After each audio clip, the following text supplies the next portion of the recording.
OPS Sasikala டிடிவியில் மறந்து பல மாதம் ஆச்சு, பல வருஷம் ஆச்சு. அவர் பலாப்பழ சின்னத்தில் நிற்கிறார், இவர் குக்கர் நிற்கிறார். அதிமுகவை அல்ல, அவர் சசிகலாவோட எங்கே போயிட்டாங்க? அதிமுகவை மீண்டும் பலவீனப்படுத்துவதற்காக பல முயற்சி பண்ணி தோற்று போச்சு. தோற்று போய் இப்போ என்ன சொல்கிறாங்க? கடைசி பெஞ்சில் உட்காந்துக்கிறேன், எப்படியா அதிமுக வந்துடுறேன்.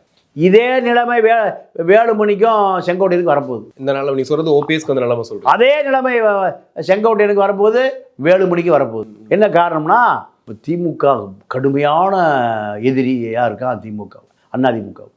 அதை எதிர்த்து எப்படி 2024 ஆட்சியை பிடிக்கணுங்கிறதான் ஒட்டுமொத்த அதிமுக தொண்டனுக்குமான பொது கொள்கையாக இருக்கணும். எனக்கு அந்த பதவி கொடு, எனக்கு இந்த சசிகலாவை சேர்த்துக்க வேண்டிய தேவை வேலுமணிக்கு என்ன வந்திருக்கு?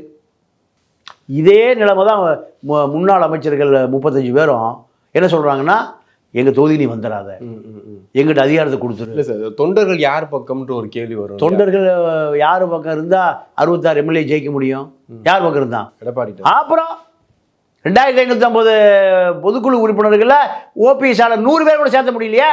துணை முதலமைச்சராக இருந்தவர், ஜெயலலிதாவால் அடையாளம் காட்டப்பட்டவர், உன்னால் ஒரு 50 எம்எல்ஏ உன்னால் 25 எம்எல்ஏ 10 எம்எல்ஏ பின்னாடி வந்தாங்களா?